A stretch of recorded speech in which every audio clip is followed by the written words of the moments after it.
See? No problem. Oh my gosh, where are we headed? Where are we going, Abby? I like that color. Who are you? What do you want? All you have to do is die in the name of Baphomet. Have faith. You can do it. Social! Oh no. Don't you dare get away from them. Oh goodness. Okay.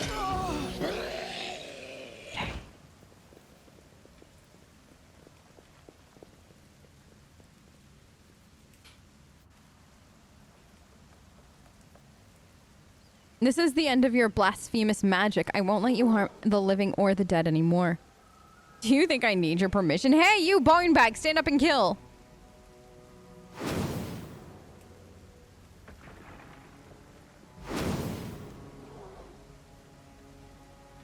Yeah, we got a significant amount of undead. And we're all fatigued.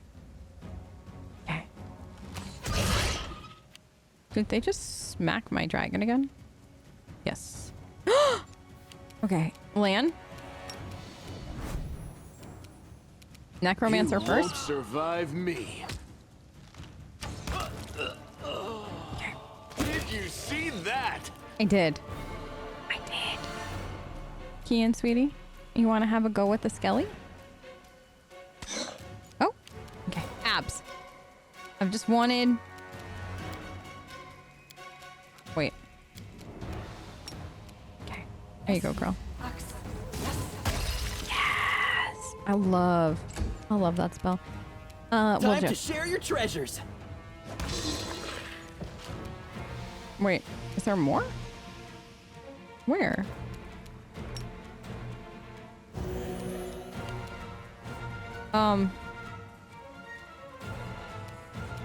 Okay. There he is. I was like, why is this not over? All right. This will be the stuff of legend. Lan. Endure this. Okay. No. No. Oh. Abs. Okay.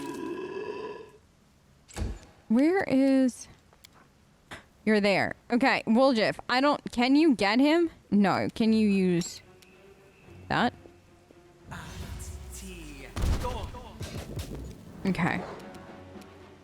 Oh, Darren. Let's bring you here. Can your crossbow reach, Darren? I will It should. see to your demise. You missed. That's okay. Social's never gonna make it over there. I am gonna hope though that Olberg can. Clawing time. Okay. Lan, can you just smack him? Make every strike count. Yes. Thank you, Lan. I surrender. Stop. I give up. Don't hit me. The young man in black robes throws his hands up in a dramatic gesture. You damned rat. How dare you? Suddenly, Social becomes a totally different person. The artist's delicate hands clench into fists while his voice comes out as a menacing roar. He leaps at the necromancer and breaks his nose with a single blow. You scumbag, I remember you. You came to the temple begging for healing just a month ago. We fed you. We shared our table with you. We took you in and then you...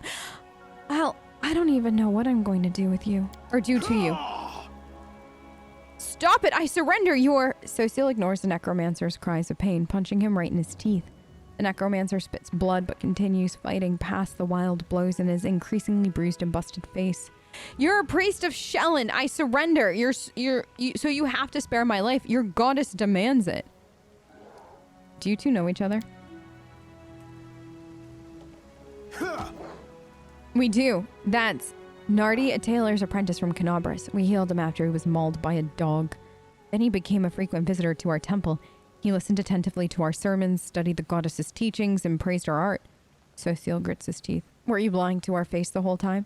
When we took you in? When you sat at our table? When we broke bread with you? Were you planning to stab us in the back even then? The whole time. Now you understand part of it. Let's dig into the rest. The cultist curves his bloodied lips into an evil sneer. I was hoping to lure you to our side. It wouldn't have been hard. We're everywhere, even inside you. I think you know it too. You are not like all those pious devotees. You pretended to be, and maybe you fooled yourself, but we both see who you really are. You have the same demonic rage inside you. It's a pity I never had time to kindle it into a devouring flame, but sometimes you have to resort to a backup plan. Having you die at the hands of your dear dead friends was such a good idea. It's a pity it didn't work. Shut up! Sociel swings his fist but stops at midair. His clenched fist trembles as he stares at the cultist with an expression of pure hatred. You want to kill me right now, don't you? But you can't. You're a good boy, Sociel, so loyal to your goddess. You'll have to let me go or commit a sin. So I win either way.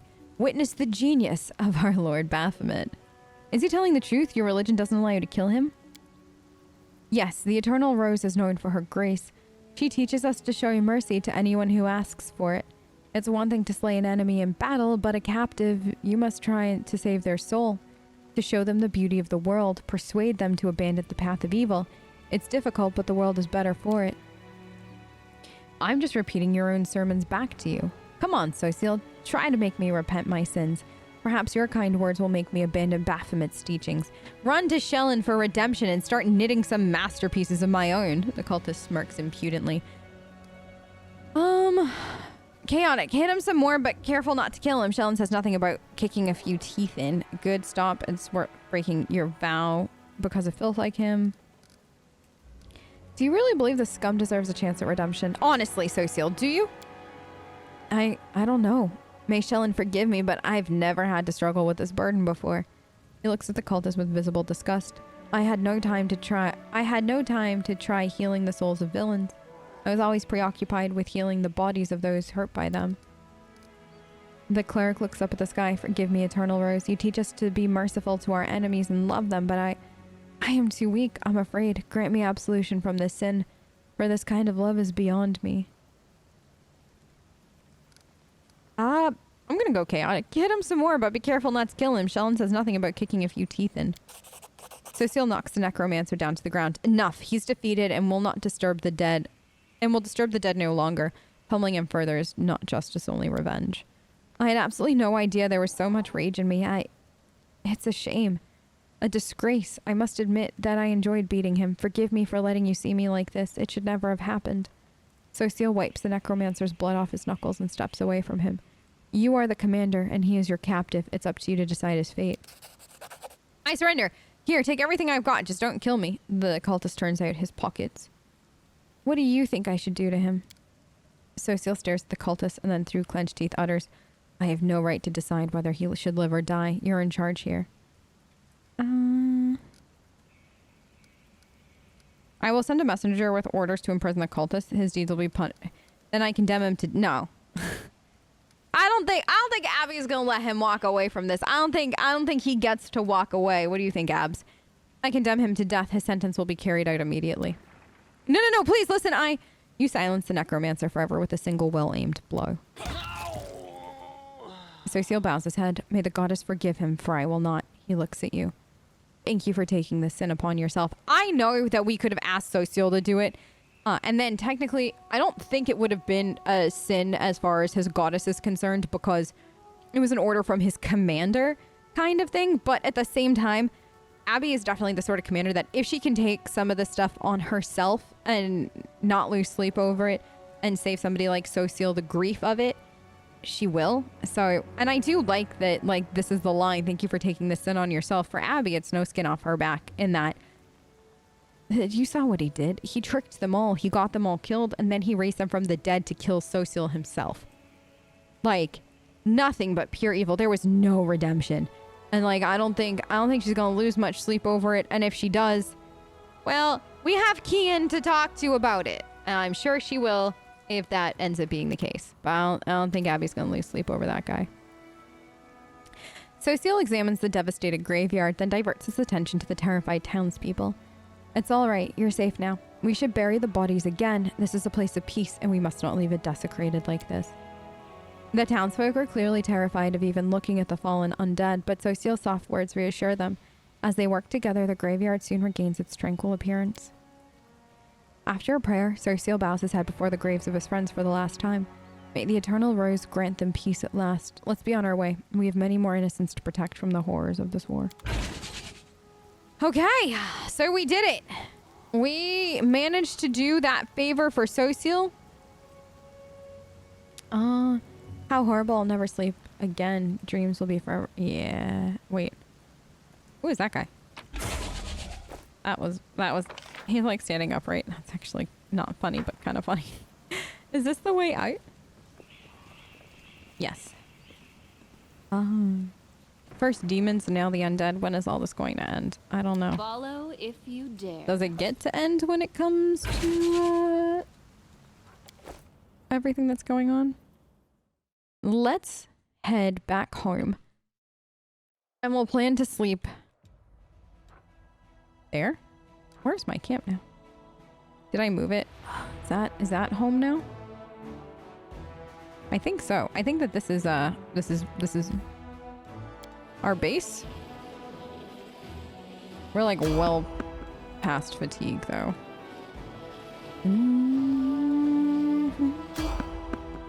No, we're all fatigued. Who could this be? Actually, I have no idea what this is. Maybe I should, but I don't. No. Not this. Oh no. Oh no. This is a big fight and we're all fatigued.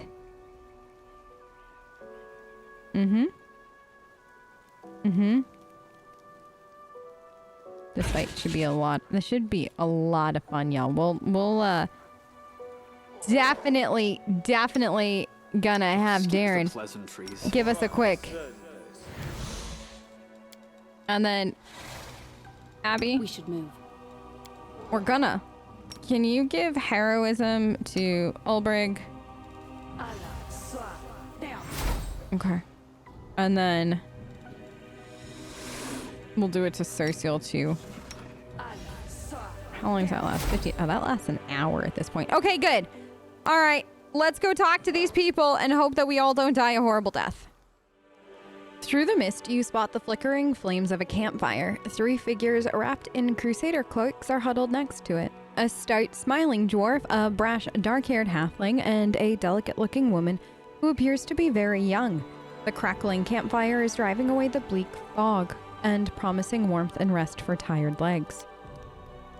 Noticing you, the halfling's hand jerks towards his weapon, but then he relaxes. Hey, it's the commander herself. Don't just stand there. Have a seat by the fire. It's a bit damp today. You might as well dry off at least. In an amicable gesture, he passes you a large mug that smells of freshly brewed tea. Who are you? We failed. Frontline scouting party. Our seniors sent us ahead to look for ambushes. We've been walking all day, so we were making a bivouac. Go ahead, help yourself to some tea. It's an honor for us to be sharing a campfire with the commander. I know your games. I've talked to you 3 numerous times. I know what's going on.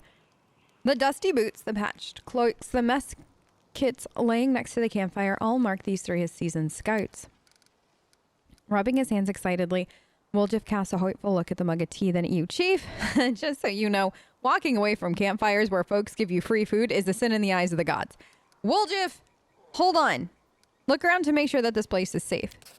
Yeah, at least we succeeded that. The location for the camp was chosen wisely. It's safe and quiet here, no tracks in sight, the air is calm. But an odd feeling of wrongness lances through you like a sting from an angry wasp. Something isn't right. It's quiet here, all right. As the grave. I don't know why, but I don't like the feel of this place. It makes my scales stand on end. What are your names?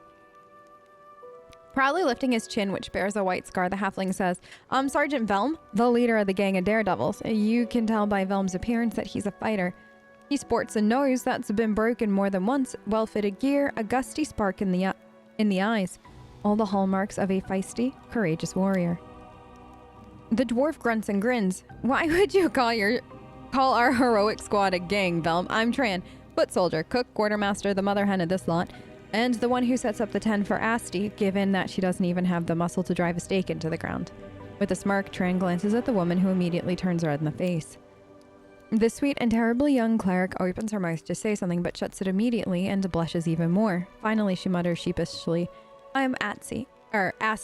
Pleased to meet you. At your service, Commander." Aren't you scared to be camped out here in enemy territory? The dwarf gives you a disapproving sidelong glance. "You wound me, Commander. I've walked many roads. I know a good spot for a camp when I see one. Even if a whole column of cultists marched by, they wouldn't think of checking this place. In the meantime, we would watch quietly and count every last one." Thoroughly embarrassed, Asti adopts a serious tone and comments in Tran's direction. "You and your boasting." Her two comrades greet her remark with a burst of laughter. Let's try. Where should get going? Where would you go in this weather? You'd walk headlong into an ambush with this kind of fog. Stay with us. Rest up a while. It's nice and cozy here. No, I don't want to. No. Daughter, no.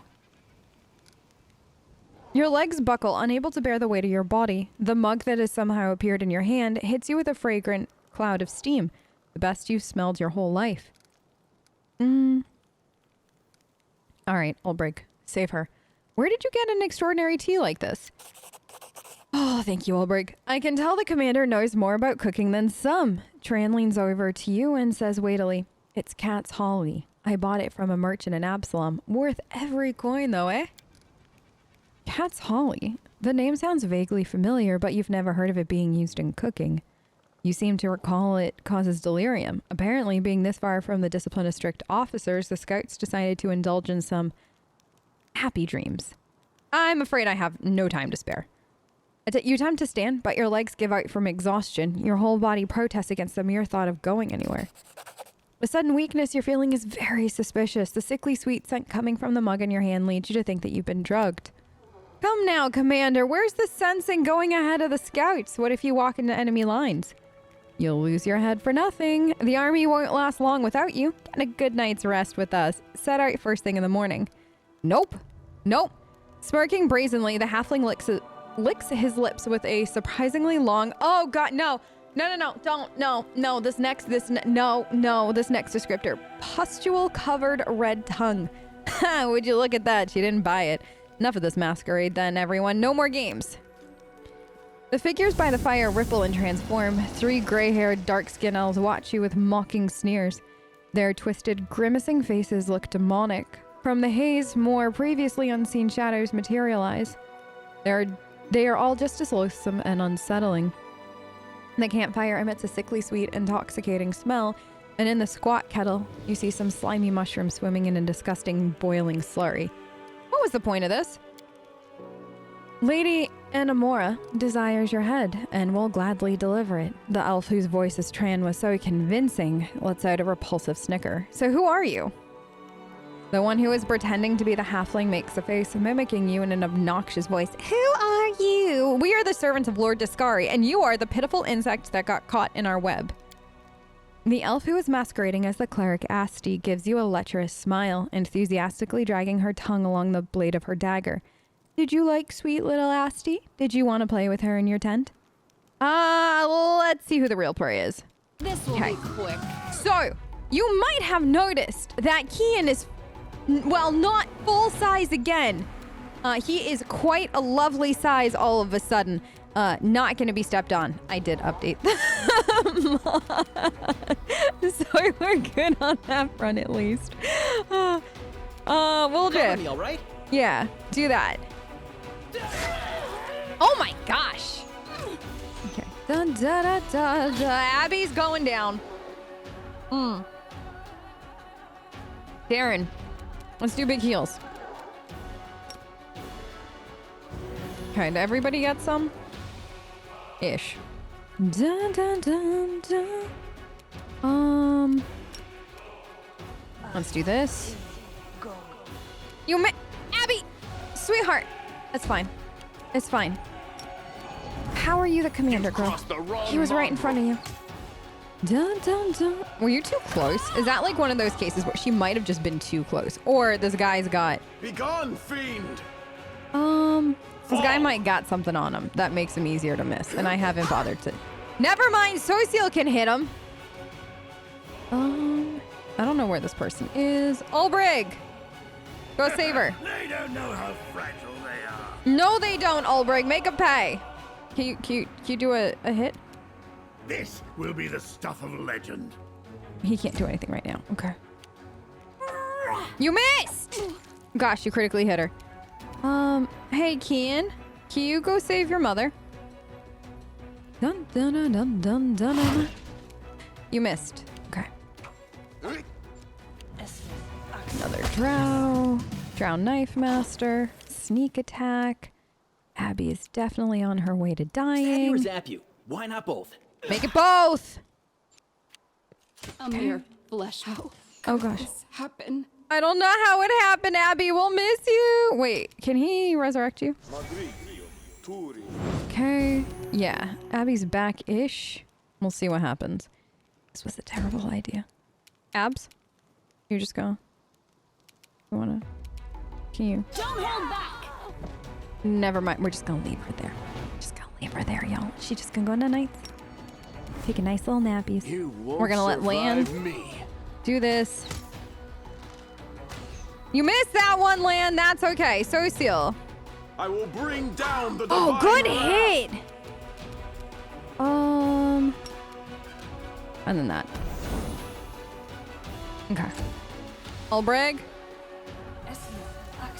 Yes. Oh no. Okay. Did that hit Lan? Barely. This. Drawing time. Oh, that was good. Not my dragon! Woljif! Do we have no... Oh, yeah, attack of opportunity.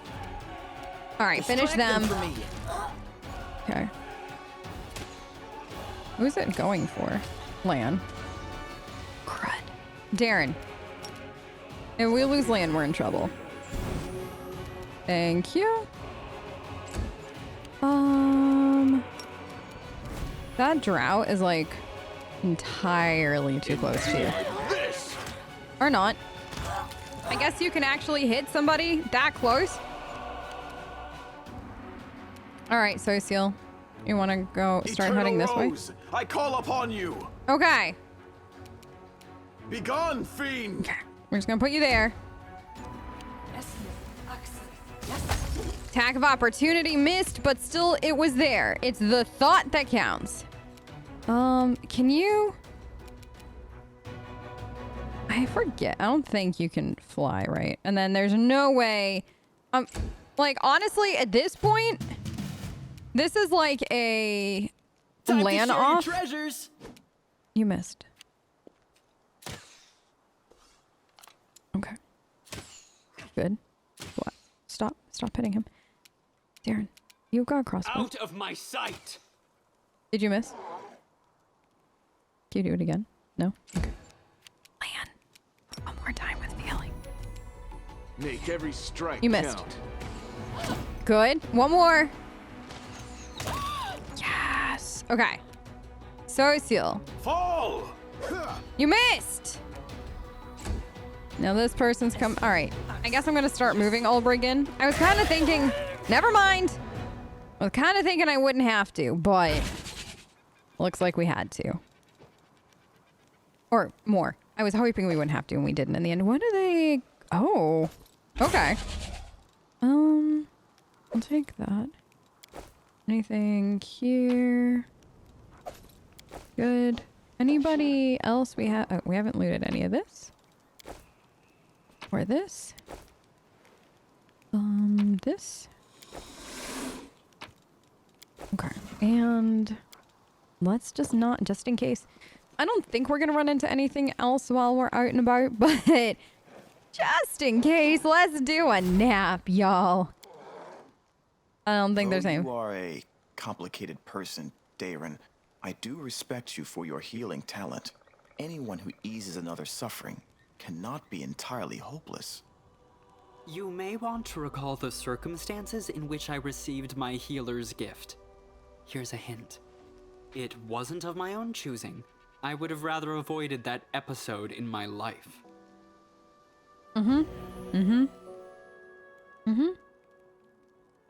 Yeah. But he's a nice enough guy that he still heals people. So there is that. After packing up his belongings after the night's camping, Sociel finds a place to sit and pulls out a travel sketchbook and charcoal pencil. Stealing glances in your direction, he draws on the small page with bold, sprawling strokes, his expression shifting between smiling and frowning. Catch his eye and strike a dramatic pose. The cleric laughs loudly. Thank you, but please don't. Just keep doing whatever you're doing. I'm trying to capture a natural movement. Are you gonna paint my portrait? Yes, but not just yours. I draw everything I see. Our companions, our soldiers, sometimes even our enemies. The places we visit, my dreams, my thoughts, every aspect of this crazy war. I want to capture everything that happens here, both the beautiful and the nightmarish. Sometimes I draw you too. You're a puzzle yet to be solved, a miracle that came from nowhere and turned the tide of this hopeless war. Who is the commander of the Fifth Crusade? Who is she truly? It's difficult to see the truth in a single glance, but perhaps I'll better understand you after I capture your image on paper. You're always sketching. Why? The world around us is so unstable, especially now during this war. A friend's smile, the curve of a tree, the glow of a fire. If we do not preserve them, the rare moments of beauty we still have will be lost in the flow of time. Don't you No, I get what he's saying though, but just in case. Do you trust them? Memory is deceptive. Try to remember something after a year, maybe even after a day. What you recall will differ dramatically from what you saw in the moment. It's not just a matter of memory. Lost in thought, the cleric fiddles with his pencil. You can't see the full picture with your eyes alone. Drawing allows me to see things from a different angle. Sometimes I'll find new meaning even in the most mundane things. If he wants us to see, he'll show us, and so I won't bother you anymore. Sociel smiles, nods, and gets back to his work. Okay, so I think we finally get to leave this place. Oh my gosh. That was some fight, though. More because we were tired. Like, if we had been able to sleep beforehand, I don't think it would have been... Where's the exit? Quite as bad? Wait, what? Oh my gosh. I forgot about you. There are two of them? Oh no. Well, this is awkward. Kian, go save Darren. You missed. Okay. Albert? They don't know how fragile they are. You missed, but it was a good try. Lan. There you go. You've crossed the wrong mongrel. One more? Okay. Okay. That's fine. Not like I was trying to leave this place or anything. How many more are we gonna run across? I'm almost afraid now. There we go. Phew! Time to go! Anything else? Nope. So we're gonna head back. After we get back, we'll talk to Sela, stuff like that.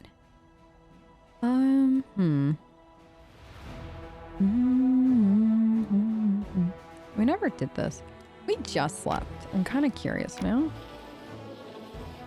Is this just a quick pit stop or is it a... No, that's an enter the location. Okay.